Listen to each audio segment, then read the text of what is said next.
Hello, everyone, and welcome into this weekly show here on the Grueling Truth, the NASCAR show.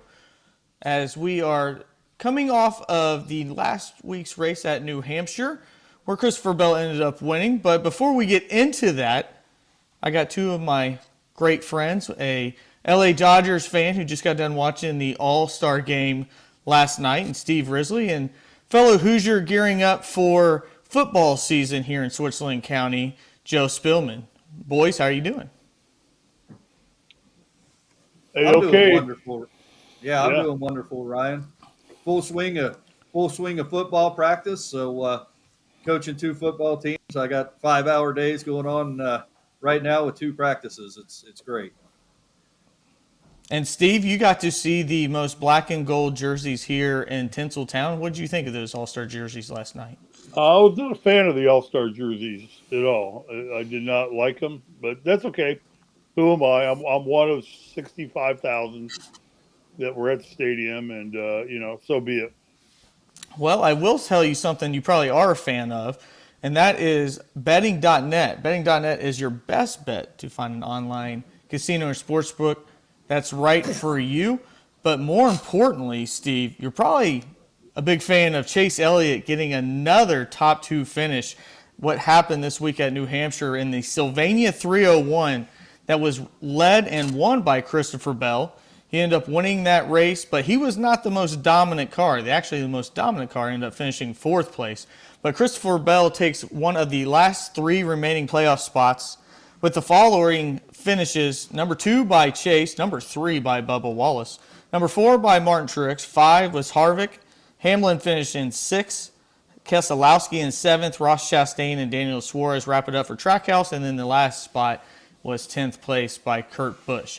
Now, I'm sure we'll have some differing opinions on this, but like we do for any type of race, Steve, I'll lead it with you. Was the Sylvania 301 a good race? It's a tough question. I think that anytime you have a winner that wins by 4 or 5 or 6 seconds in NASCAR today, it's easy to say it wasn't a good race. But I'm not sure that's all true. I think that Chase went after him hard, and I think he spent his car trying to catch him, um, chewed up his tires, and just really still outclassed the rest of the field. But the 20 car was just Bell was just too strong. So, but you got to look at the whole race and all the things that went on. We locked it down now to only two playoff spots on points left. That's a story in itself. Kyle Busch is a story in itself. I'm sure we're going to do the mix up between Keselowski and Austin Dillon. That's an episode of Life in the Fast Lane with Austin Dillon, which is a great show. If nobody's watching that, you need to be watching that show. So there are a lot of sub stories out of this past weekend, I thought, that were good sub stories.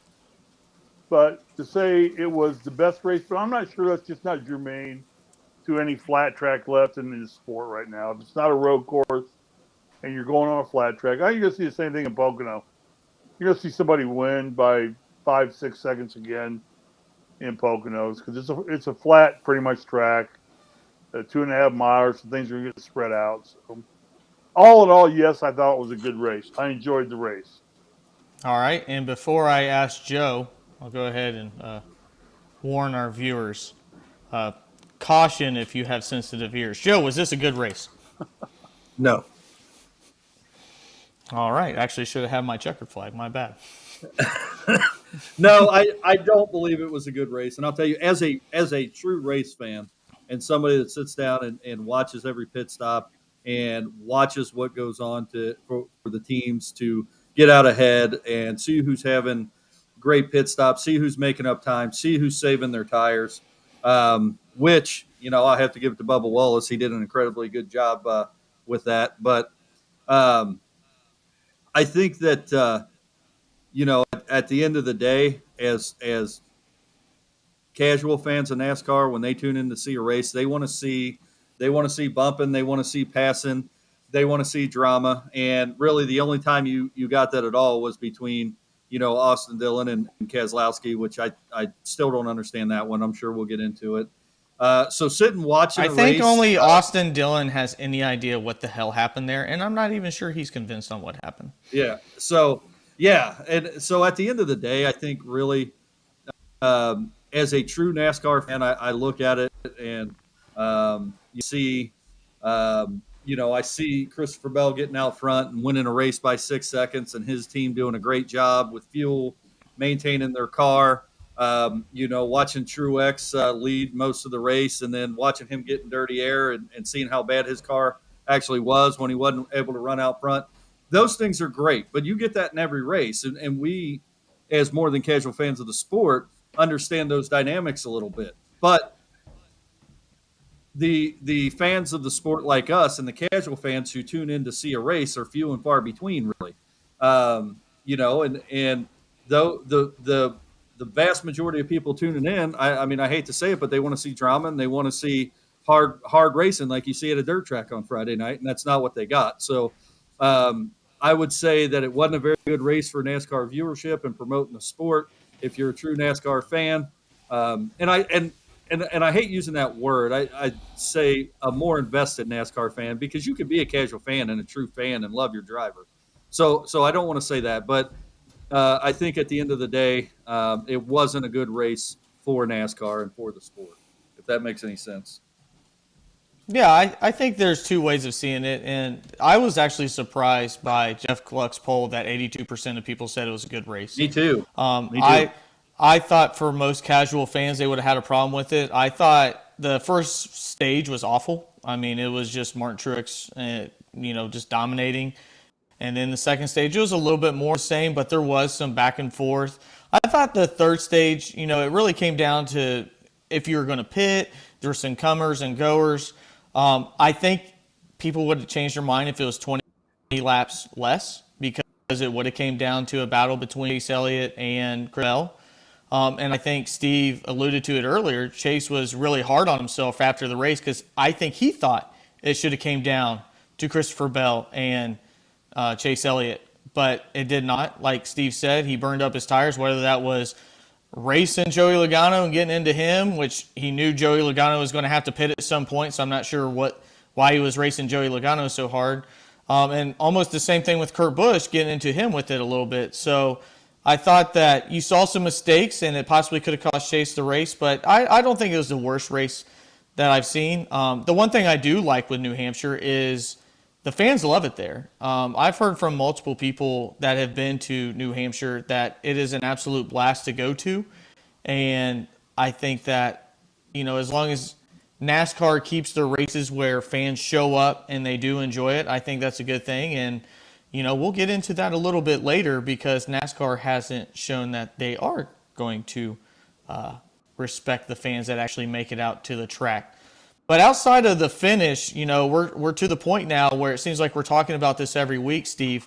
We have 2 spots remaining now. Kevin Harvick ended up running a top 5 race and finds himself 50 points less on the bad side of the cut. At this point, Steve, you pretty much have to tell Blaney, who's second in points, Truex, and now Harvick. I mean, it's win and get in time, isn't it, Steve? Yeah, I think it's come down to that now. You pretty well eliminated everybody, unless somebody comes out and wins out of the blue. And to get back to what comment you made earlier, why was Chase racing the 22 and the 45 so hard? If those cars had to pit to get tires and fuel, why were they racing Chase so hard? If they know that he's going to go, let him go and let him, duel it out. But instead, Logano chose to race him hard, and then, Kurt chose to race him hard. Both needed to make pit stops for gas. At that point, you just say, let the 9 car go and let him get after it. We're going to be out of this in a matter of laps anyway. But I'm a 9 car homie, no doubt about that.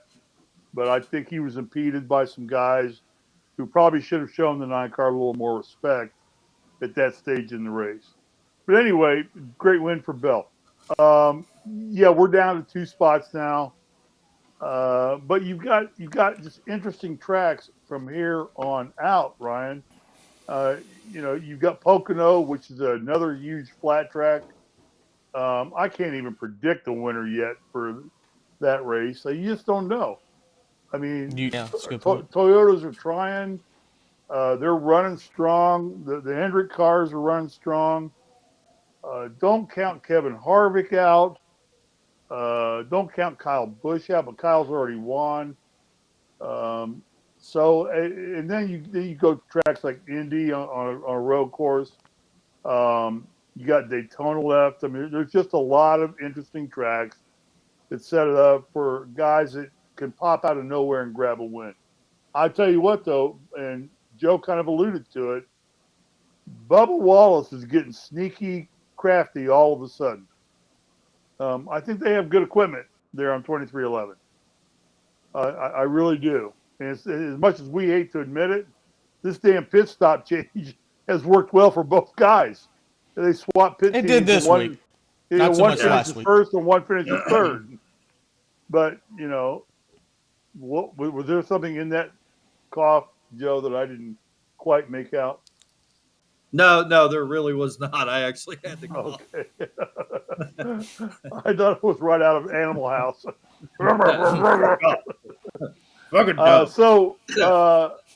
It's definitely building a lot of intrigue. I think that anybody, and actually Harvick's 62 points out, isn't he?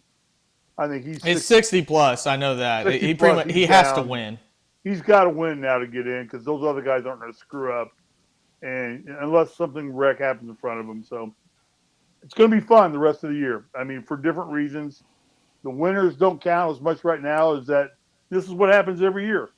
The 14th through 18th positions now are the story of every race now. Joe, I'll ask you a different question coming out of this race since Christopher Bell did end up winning and he was the closest to the cutoff. Is it good for NASCAR? Let's hypothetically say Martin Truex ends up winning and Kevin Harvick wins, and the number 2 points person right now, Ryan Blaney, does not get in. Is that good for NASCAR? I think so. I've always, and this is coming from my perspective, I've always liked the idea of you have to win to get in since the inception of it. And I understand that, running clean races and finishing, in top 10 week in and week out and building your points up is historically a huge part of the sport. However, that is not the foundation of American society, right? And sports fans want to see their driver win. People put so much emphasis on winning. I think it's actually worse for the sport when you have a driver that competes in 20 some odd races, gets into the playoffs, and you haven't seen them break the top 5 all year, right? And they're just kind of an out of nowhere sort of driver that is just one of those average guys hanging on. I really like the fact that you have to win to get into the playoffs, and I hope we see 16 or 17 different winners. That would be incredible, and I really do think we're going to, because I think Blaney's right there. I don't think that he did as well this week as I thought he was going to do. Obviously, I picked him to finish strong, and I really thought he would. Really, Bell was the last person that I thought that was on the first person out list, the lower 3 there, that was probably not going to make it in. If I was going to put money on somebody, it would have been Bell not to make it in. So I was wrong on that, but that's what makes this sport interesting, and I think that's what's great about you potentially have to win to get into the playoffs. Yeah, and to not take away anything from Christopher Bell, I actually have said on here multiple times that I thought he was the most consistent guy at JGR. I just thought his pit crew absolutely sucked. And, they made that swap. You guys talked about that a lot when my internet gave me the big middle finger the last 2 times we tried this show, that, we saw how it would play out. Well, thankfully for a gray area that NASCAR created, Adam Stevens and the pit crew members were not suspended the very next week that they decided to swap with 2311 and JGR on the pit crew. And this week it paid off for both. So last week it could have screwed Christopher Bell because he ended up losing a tire, but due to this gray area, they're like, it didn't go that far, so we're not going to suspend him. This week they put together 2 of the top 3 pit stops of the entire race. So hopefully maybe JGR training has helped the pit crew members and they'll end up doing better. But I think overall, Christopher Bell's had a hell of a season, and now it's just, an exclamation point with a win on top of it, because if he has a good finish this week, he actually will be the most consistent driver. He has just as many top tens as Kyle Busch. But we have a lot to go through, and now we're going to go into the news. I have a question and a comment, if I could, while we're staying on this same subject. A couple things. Christopher Bell still is in jeopardy. He's 14 out of 14 winners. So if it stays the way it is, Blaney and Truex both would get above him, and he would have a win and still be out. So, I mean, he's not necessarily safe in the way things are going. Secondly, does Blaney right now,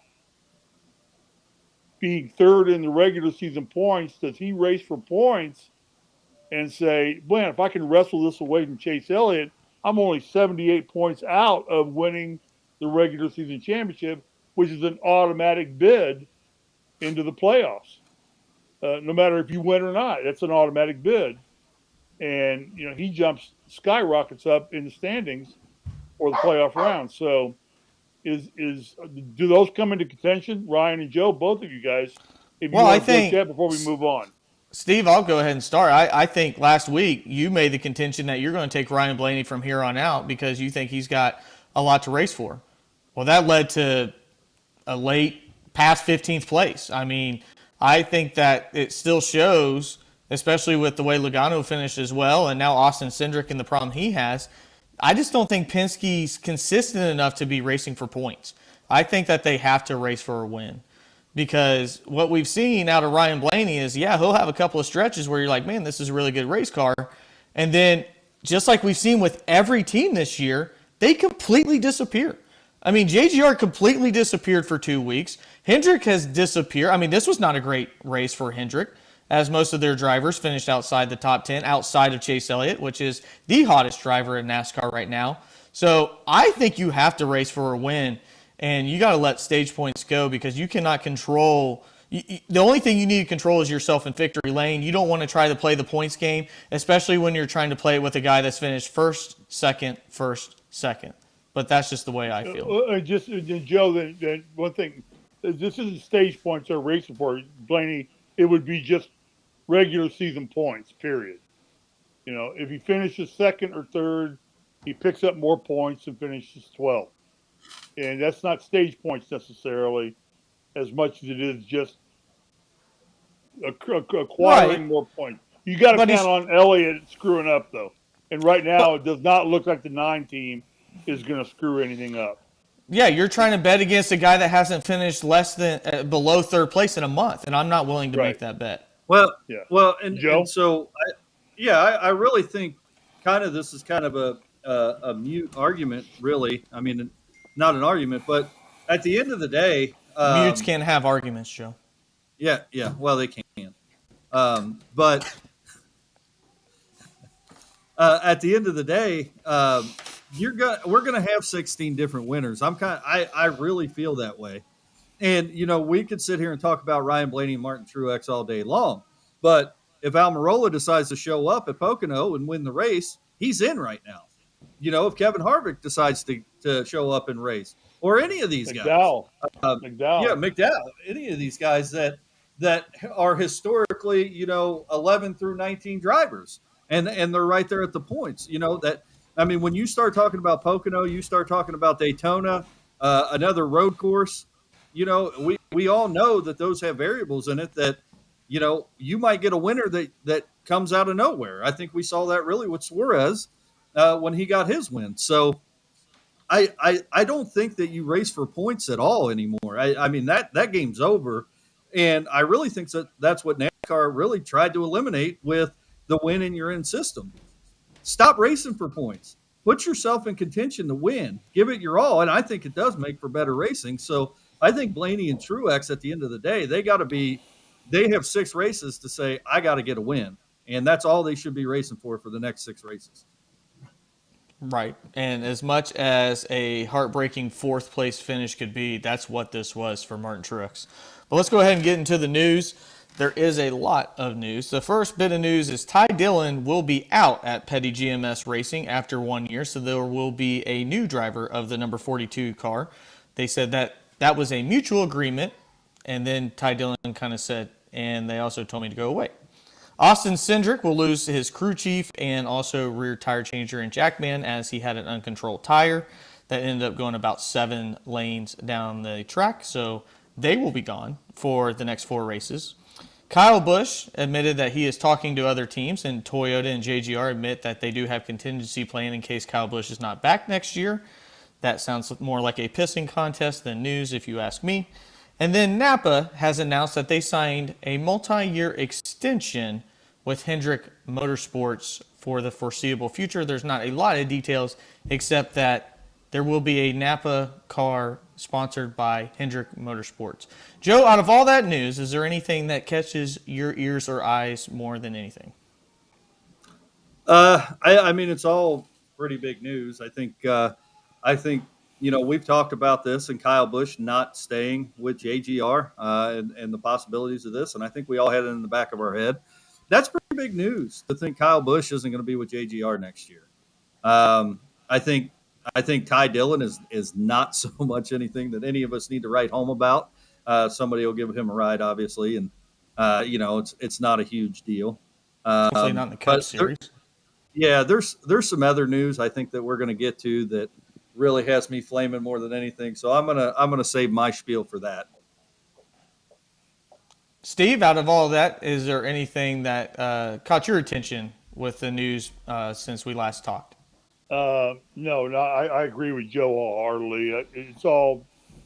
It's that time of year now. We're getting into silly season and we're doing things. And I think the Napa deal is, Chase Elliott's the key component between Hendrick and Napa for that deal. I think they want him in that car, but I don't think Chase has any desire to go anywhere anyway.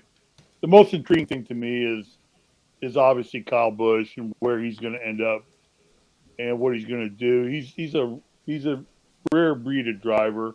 Any team would be lucky to get him. Does he go with a new team like a Trackhouse or like a 2311? Does 2311 build a super team with Kyle and then Harvick Hamlin comes over? They run 3 cars. You don't know. It's all speculation, but there's some stuff to keep your eye on. But I agree with Joe. There's other more impressing things right now we're going to talk about. Yeah, and obviously as the Kyle Busch fan on the show, I will just say this. I think this is just professionals just trying to get leverage. I think literally Kyle Busch was asked by Bob Pockrass, have you talked to other teams? He said in short, yes, and then that's it. So I think Toyota then responded because they felt like they had to and said, we also have contingency plans because for whatever reason during these negotiations, it's a pissing contest to see who can get the better media eye on this type of situation. There is a rumor that Tyler Reddick will be let go and Kyle Busch would go to RCR, and I'm going to tell you that will never happen. He will retire before he goes to Richard Childress Racing. So, I don't have anything that says that's the case besides that's just not going to happen. Not only that, Reddick just got his first, win. So they're not going to cut him loose right now. He's an up-and-coming driver. So I think that's ridiculous. Right, yeah. The internet will take you down many a pass, and 99% of them are bullshit. So let's go into the big news that was announced. And that is that Road America, first and foremost, will not have a race anymore on the NASCAR circuit. After 2 years, NASCAR has given the fans in the upper Midwest the middle fingers. They said, thank you for the 70-plus thousand people that have showed up the last 2 years. We'd like to make this a tradition until we don't. And they will now take to the streets of Chicago on July 1st and 2nd of next year. There will be an IMSA race July 1st and then the NASCAR Cup race on July 2nd. It will be a little over 2 miles. It will feature 7 90-degree turns because we all know that's what's great on flat tracks with NASCAR are 90-degree turns. So Steve, I'll ask you first. When you heard this news, your first emotion was what? Bullshit. I can't say it any more than that. I mean, Chicago failed once to sustain a NASCAR event at Joliet. And is this race going to be run in Rockford or Chicago? It'll And be the in streets downtown of Chicago. Okay. It will all be right. right at Buckingham Fountain. It will be the start finish. They're going to run around it. Okay, yeah. I got to see it happen. I don't think these cars are cut out for this kind of a road course. I don't understand the logic. I don't. I looked at Road America and saw all of the RVs sitting out there, people cooking out, sitting there in their soccer chairs with tents up, grilling out, and just being a family-oriented thing. And NASCAR wants to promote that. And then they go to the city of Chicago where I don't know where people are going to park. Are they going to bus you in? I don't know. I got to see it. I got to see it. I didn't think that There the is nowhere to Coliseum would park work. in Chicago. I know. Well, I agree with you, Joe. There is nowhere to park, but I've got to see what they have to have thought about all this. We cannot be the smartest people in NASCAR right now. They have not. Say we're the only ones who ask all these questions. So they had to answer them. They had to get answers. I'm not sold on it, but who knows? This time next year we could be sitting here and going, man, what a great race Chicago was. Who knows? Seems to me they're trying to go after F1. They're trying to. Somebody went and said, "Hey, did anybody see the F1 show on Netflix? Let's do a race like Monaco. Let's run around a hairpin turn in a fountain, and throw a tunnel in somewhere down the road." I don't know. I'm not sold on it. Go on. Joe, what was your first reaction / emotion when you heard of the Chicago Street Race? One word sums up my emotion: stupid. And I'll tell you why. And I've actually put a lot of thought into this, and I've tried to like the idea. They've mentioned or street races, street courses for 2 years now. We've been hearing about street courses. It has been the worst kept secret. Yeah, and so I try to be open minded about things, and then when you start thinking about it, and many that watch this show may not know, but sometimes I'm a deep thinker, and I think back to the roots of NASCAR and how NASCAR was formed, and on the open road, running from cops with moonshine in the back of your vehicle, and then saying, "Hey, let's all go race on that beach over there and see who's the best driver." So when you talk about racing a street course in the middle of a metropolitan area, really goes against the roots of the entire fucking sport. One, and I'm talking directly to NASCAR, whoever made this asinine decision. Number two, you decide to have a street. Yeah. Number two, you decide to have a street course race, and the best city in America you could pick is Chicago, which is a shithole. You have to fucking pay a toll every time you turn left or right. There's nowhere to park, and their mayor's a dumbass. So you say, hey, let's go and put this race in one of the worst cities in America. Why not put it in Nashville, Tennessee, which there's nowhere to park, or Pigeon Forge, Tennessee, or another great, city or metro area in this country? No, you put it in Chicago, the shithole of the Midwest. Good job, NASCAR. And number two, I want to address some things that I got into it with some people on Facebook today, because obviously I was bitching about it. And one lively gentleman said, "Fine, don't go. We're just going to get better seats." And I said, "Hey, dumbass, you won't get good seats anywhere in a street course race. You're going to see about a tenth of the fucking race." Yeah, and then your best seat will be a TV, hopefully in front of you of the street course. Right. Race. And then another person said, because obviously the conversation moved into how crime-ridden the city of Chicago is because of their liberal politics, I believe, not to make this a political show. And they had to say to me, "Well, was there ever a murder at Chicagoland?" And again, I had to say, "Hey, dumbass, Chicagoland's in Joliet, Illinois, not in the middle of Chicago." So I think all in all, this is a terrible idea. If you're going to do it, pick a better city than Chicago. But at the end of the day, the roots of NASCAR are not driving around city streets. It's driving around back roads. That's why we do road course racing, or on the sand, or on the dirt. We don't want to see stock cars driving around a street course in the city. That's just my opinion. At least I don't. Hey, Joe, one thing. Yeah. There is a great prison in Joliet. Yeah. They produce Jake and Elwood. Yeah. Yeah. Yeah. They're on a mission from God. I'm on a mission from God. Got a full tank of gas, a pack of cigarettes, and I'm on a mission from God to save St. Sister Mary's Church. Yeah.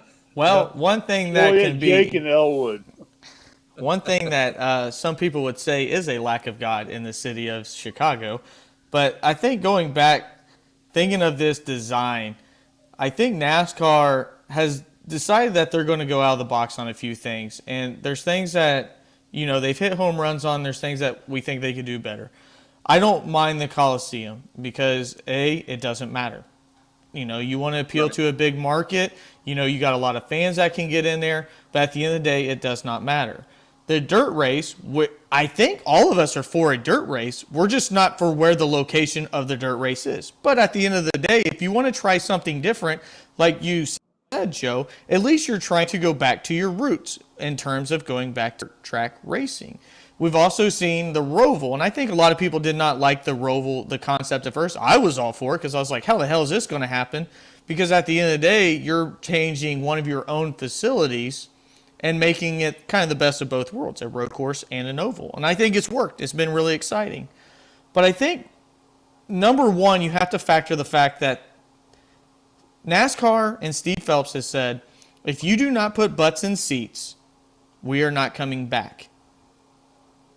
And that could not be more of a hypocritical move after having the All-Star race and two races now at Texas.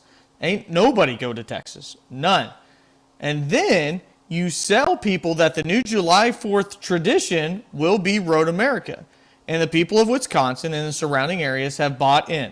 It is the number 2 most viewed track in person in all of NASCAR outside the Daytona 500.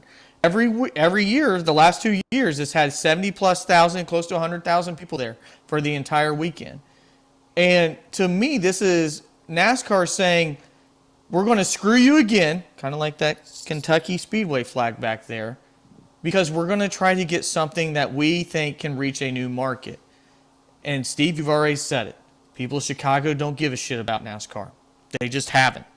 They went to Chicagoland, got rid of a good speedway, and now they're going to try to put it in a metropolitan area. And Steve, you also said they're trying to be like F1. You want to know what the seating is? It's going to be hospitality suites, it's going to be tents, and it's going to be bleachers right there on the road. And Joe, you already mentioned it. Well, if you don't like it, don't go. That's no problem. It's going to be an absolute shit fest in terms of people. If you want to get new fans to go to a race, you don't take them to a street course race or a road course race if they've never seen NASCAR in their life. You know why? Because they're like, yeah, it's going to be awesome. Don't wait. In a minute, in 3 minutes, they'll be right back. So Here they come. yeah, and not to mention that, I think what it's going to be, and you said this off air, Steve, and I completely agree with this. This is made for television.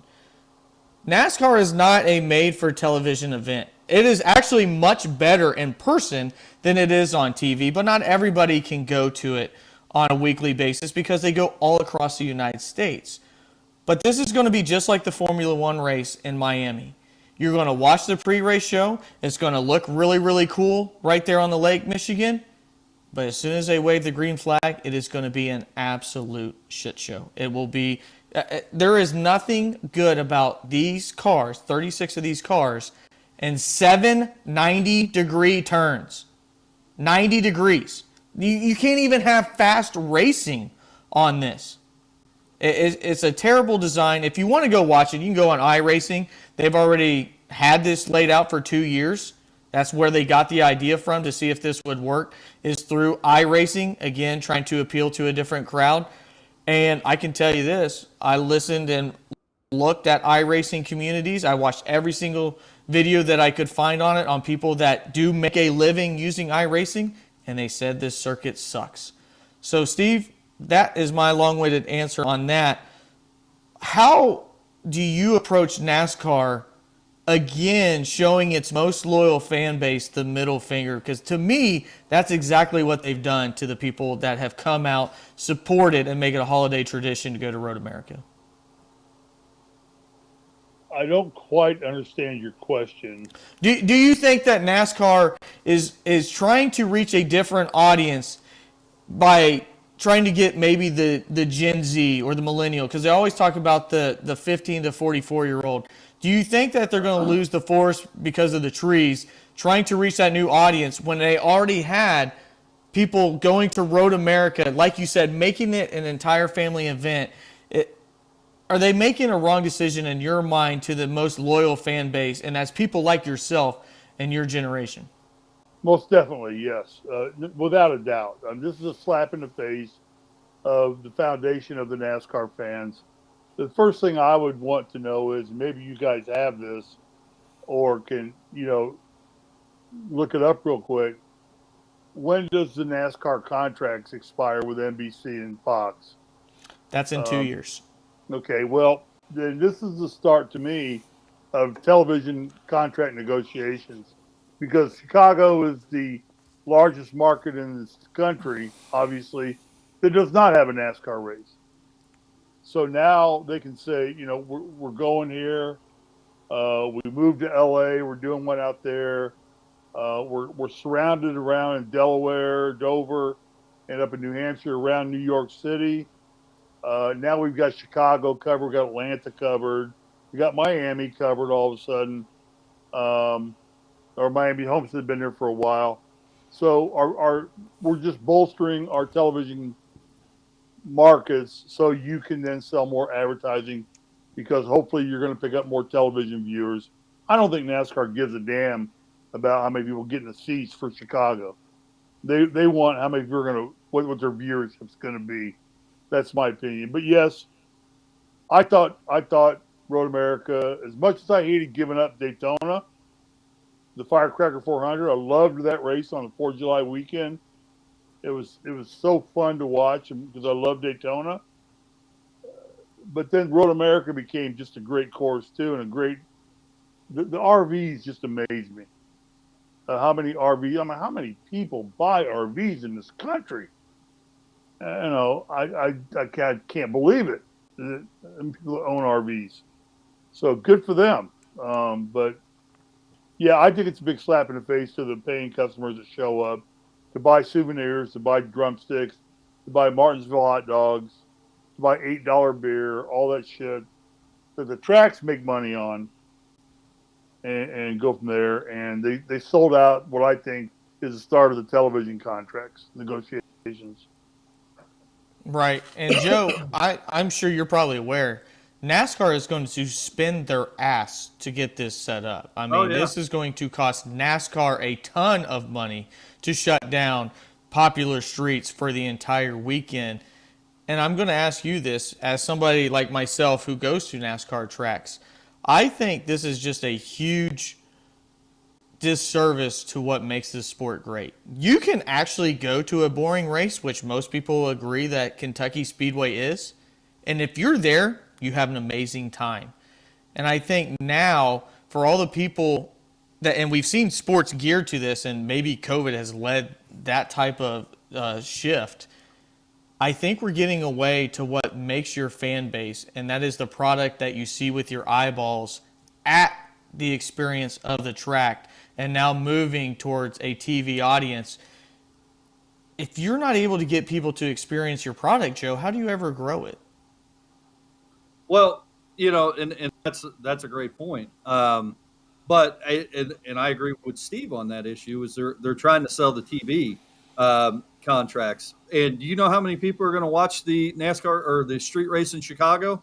Between 2 and 2.9 million people. The same amount of viewers that they've had all season at every racetrack, because the people that are going to watch the races already watched the race. And you're absolutely right. I mean, you said it earlier in the show that going, excuse me, going to a race is much, much better in person than watching it on the TV. And when you watch a boring race on TV, it's a boring race. When you watch a boring race at the track, it's not so boring. I went to Kentucky Speedway every year. Historically, you watch that on TV, it's a boring race, but you're there. You're in the atmosphere. You're watching the cars. You're hearing the sounds. You're seeing the 400-pound guy, with the 88, painted on his bare chest. I mean, that's great. You're eating big turkey legs. You're drinking beer. You're watching people fall down the hill out there and shit their pants. It's great. Funny story about that. Pretty much nailed it.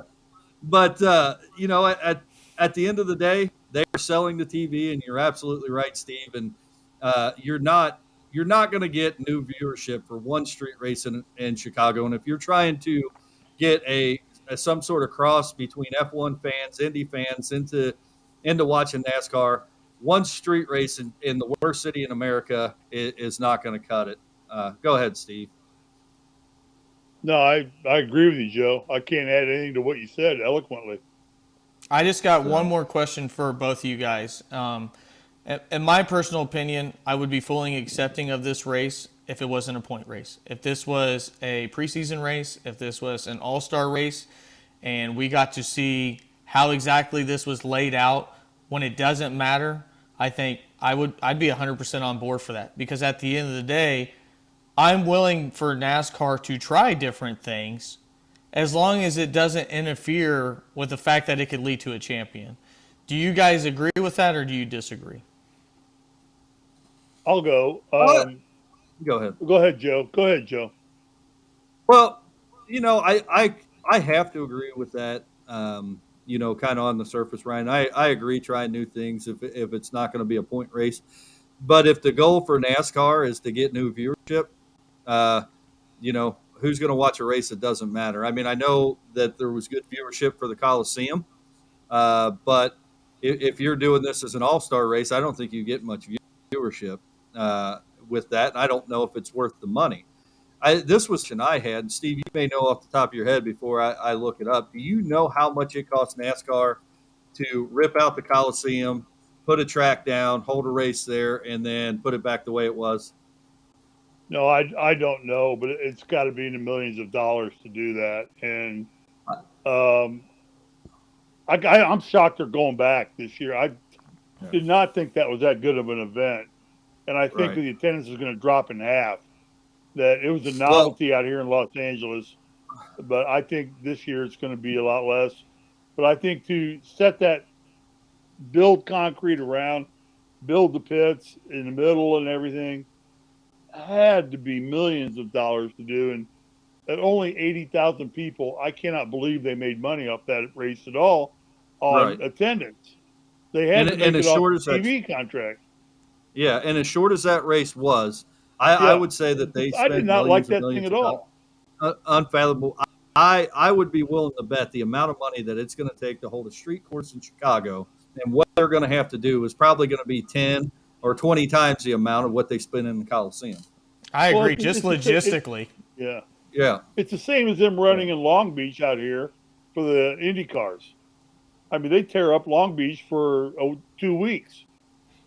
They closed down Long Beach for the better part of 2 weeks. And logistically, it kills the town of Long Beach, which is the second largest city in California. And you just shut down a good chunk of it for a 1 day, 2 hour timed IndyCar race that really nobody gives a damn about anyway. Who cares about IndyCar in this country anymore? I mean, there's a handful, but it's a handful. Mm-hmm. So, I mean, F1 has bypassed IndyCar tremendously now. So, I don't know. I'm just flabbergasted that they went away from Road America. I'm heartbroken for the people up in Wisconsin that, promoted that event, put it on, got people to attend. It's a shame. It's a real shame for them. Yeah, and I think, go ahead, Joe. No, I was going to say, the powers that be within NASCAR knew when they ran that race this year that they weren't coming back.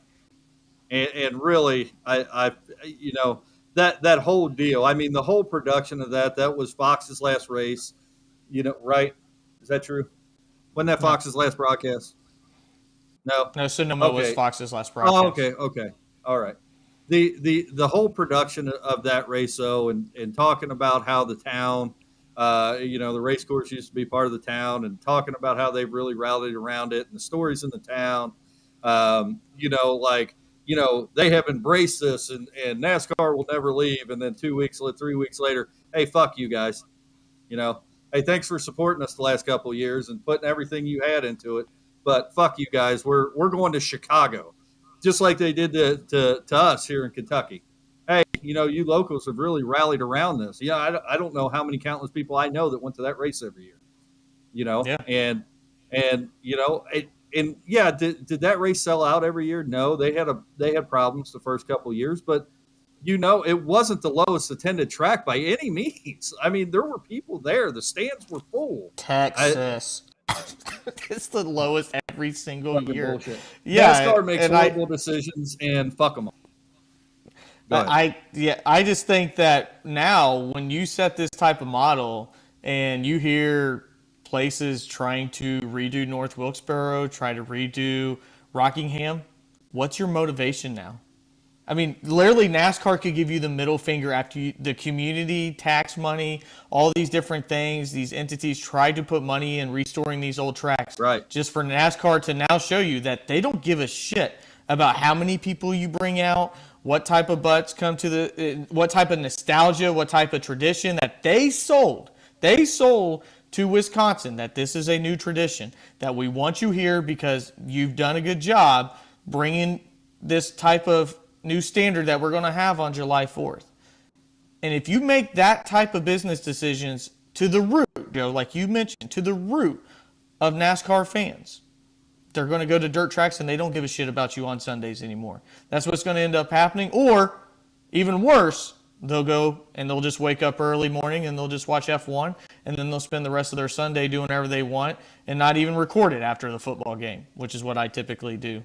So I empathize for the people up in Wisconsin because, like you said, Joe, the last race that was even at Kentucky, nobody even got to go to, and that does not sit well because the last time we got to see a race at Kentucky, it was Kurt Busch and Kyle Busch battling it out on the last two laps. It was bumper to bumper. It was an amazing race. Everybody, my guy got second. I backed up because it was a hell of a race, only to find out that I'd never, ever be going to it again. And for this people of Wisconsin to go through that type of emotion, that have invested, that have put everything out there to make that for what it was. And the fans do make sports. Make no bones about it. It's not TV that makes sports. It's the people that are passionate about it, follow it on a daily basis, listen and watch this show, are the ones that make your sport, that make your product. And for NASCAR, just to say, screw you guys, we're going to try to go to a market that we failed at twice now. It just doesn't make any sense. Well, and I just want to make one more point. At the end of the day and all that, I mean, you've seen it here, and I'm sure at Road America there was, the same deal. I mean, the infrastructure that's put in not only by the local government, but business owners in an area that's trying to get a race and has a track. I mean, you have hotels, you have distilleries, you have people buying up land and putting in nice campground, restaurants, strip clubs. You have business owners invested all this money into the area around the racetrack in hopes of one good weekend. And in Kentucky's, situation, 2 weekends a year when you had the Cup race and then the ARCA and the Xfinity came back. So they're investing all this money hoping to get out of the red at 2 weekends a year, and they invested all this money into the area. The state invested all this infrastructure, and up out of nowhere, and I actually feel worse for the people in Wisconsin because at least here where we're at, we got 9 good years. They got 2 years, and they invested all this infrastructure, all this money, rallied around it, and the powers that be just, like I said, we're like, yeah, screw you people. That should really tell you where NASCAR's head is at when it comes to their fans. NASCAR doesn't care about their fans, and they never have. Just like everything else, they care about the almighty dollar, and that's what drives them in the TV contract that they're going to get. So. Right. Well, if you want to bet, where's Brian France when you need him? He's at a bar. Hanging out. Yeah. Hanging out at a local bar. I didn't want to guess. Scotch on the rocks is where he's at. Yeah. Yeah, Scotch on the rocks. Yeah. Getting a little sniffy with Hunter, I have no idea. But if you do want to make a bet on the next NASCAR circuit that will be screwed by that area, you can go to betting.net. Betting.net is your best bet for finding an online sportsbook or casino that is right for you. So, Joe, now I'm going to lead it to you. Can you tell us how our points are looking and how we scored previously from the Sylvania 301? Not 300, 301. I sure will, Ryan. And actually, I think for the second week of the season, not in a row, I don't believe, you came out with the most points. You had 6 points this week. And correct me if I'm. You picked Kyle Busch, right? That is wrong. Every time I do good, Joe, you just hold on. How many do you get for a win? 5. I got Martin Truex, who finished 4th, and you got 7. Yeah. Worse than a ballot box. So hold on. Where'd Hamlin finish? Real quick. It's all right. I got 7. You got 7. So actually, I think I got your total right. I just marked the points down. So you currently now have 64 points on the season. That is a great comeback, Ryan. After a donut from the week before. Yeah. Steve, I have you down for 5 points. So you didn't have a bad week, and you are now at 79 points. So great job. You had 6 points. I got you guys mixed up. Steve had 6 points. I'm sorry. Steve, you had 6 points, and you are now at 79 points on the season. Wait, isn't it 2 points for a top 5 and 1 point for a 5 through 10? I should have only had 5 points. You had Kurt, Truex Jr. That's 2. Yeah, Truex. That's 3 altogether. And Elliott.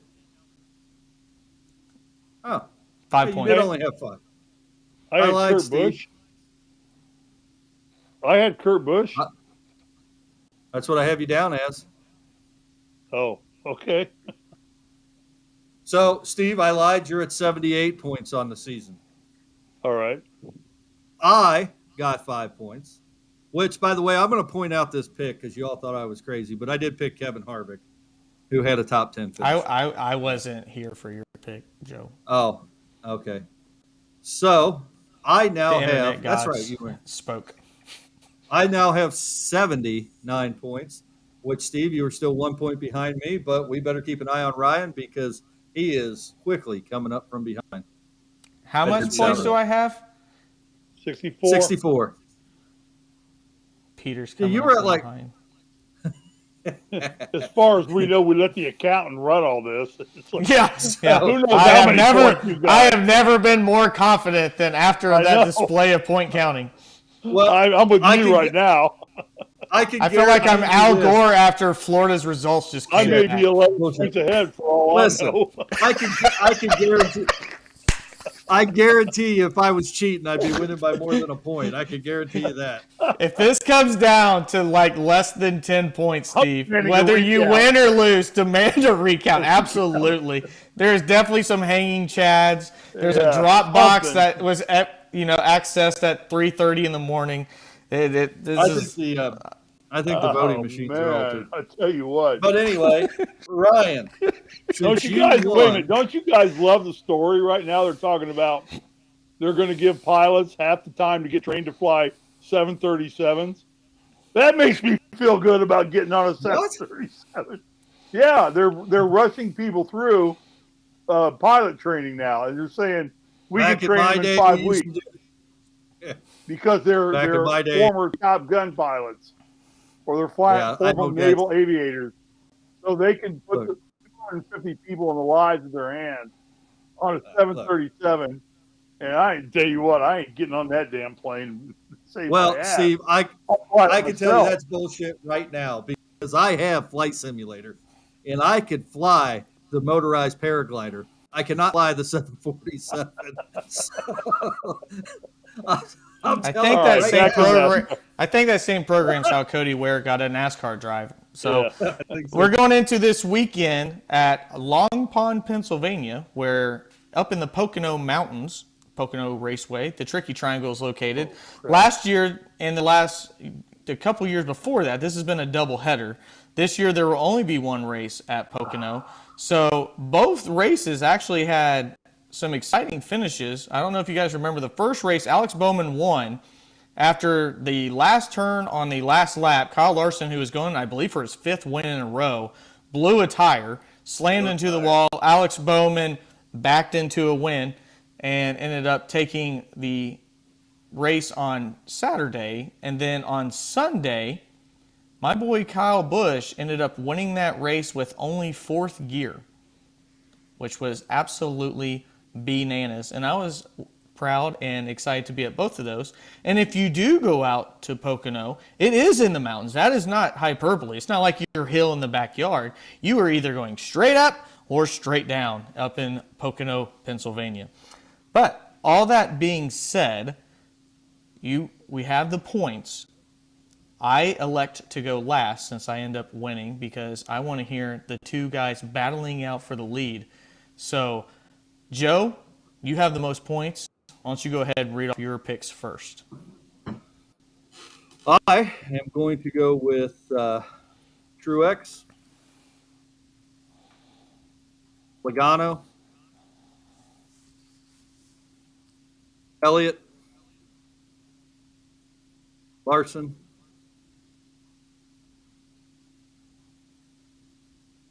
and Kyle Busch.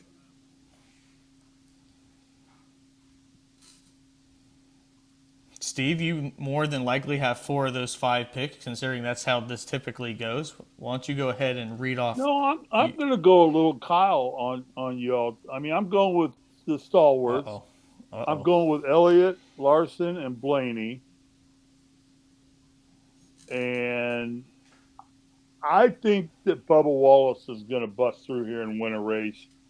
I'm going to go with Bubba Wallace. And I'm going to go with Truex. I'm gonna black flag you and stop you right there. I'm going to give you a couple seconds to think about this. And I know you've been the Bubba Wallace supporter on the show. Yeah. You're okay with that pick? Yeah. All right. We're good. You served your stop and go. I just wanted to make sure. Wallace, what did I do wrong, Joe? What did I do wrong? He's just excited you chose Bubba Wallace. That's it. Yeah, that's like giving me points. You know, when you go to the voting box, the liberals are like, if you don't vote, it's like giving the Republicans a vote. I think right now that team, the 2311 team, is hot. I think that NASCAR would love to see Bubba in the playoffs. I don't know what they can do to make that happen other than nothing, because I don't want to think this is championship wrestling, but I think Bubba is driven well, and I think he earned his way in. So I'm going with Truex, Wallace, Blaney, Larson, and Elliott. All right. Well, this is a tactical track, as it does have 3 different turns, and all 3 of those are very different. You have a sharp corner, a tunnel turn, which is it's a high-speed turn, and then a very long, drawn-out third turn, which is supposed to be replicated from Indy Motor Speedway. So typically this comes down to the best crew chiefs, because it comes down to who has the best fuel mileage and whoever saves the most tires. So when I look at that and I think about that, I'm actually going to do what I did last week. I'm going to go all JGR again, except I'm also going to add Ross Chastain with it as well. So Denny, Chris, Martin, Kyle Busch if he quits doing donuts in the middle of the race, and Ross Chastain. Yeah. Well, gentlemen, we are go ahead. Joe? No, I like your picks. Go ahead. Well, after the race, I'll let you know if I like them too. Do you guys have any closing words? We are right about an hour. Steve has been pulling double duty. Just got done with the NFL show where I watched for a few minutes and I saw Dan Kornhauser down about 4 beers in about 30 seconds. So that was pretty impressive. Yeah. He pops them. It was. And he got drunk. And did you hear his picks? Jesus. I was so focused on watching that man drink because once in a while I don't mind an adult beverage while we sit here and talk sports. Kind of adds to the laid back bar feel. But I mean, that man, I thought he was sponsored at one point. I'm like, good God, that guy is just going to town. I don't know. Do you guys have any closing remarks or anything that you want to tell the fans to watch out for here as we go to Pocono? No. No, nothing we haven't already talked about. I don't. Yeah, I would just say, watch out for Blaney and Truex the next couple of races, especially this one. I think that they're going to give it their all here. So, and then also just, I want to say one more time, I think the street course in Chicago is a terrible decision. The only thing that I will say, again, pressure is at an all-time high, probably the highest we've seen in regular season for some really good drivers. And if I am one of those drivers trying to get in, the last thing I want to be is a pit crew member that ends up screwing up a guy's chance to get into victory lane. So that's going to do it for us here on the Grilling Truth NASCAR show. The Grilling Truth is powered by betting.net. Betting.net is your best bet to find an online sportsbook or casino that's right for you. For Steve Risley, Joe Spilman, my name is Brad K, more like Matt, okay? This has been the NASCAR show. Good night, guys.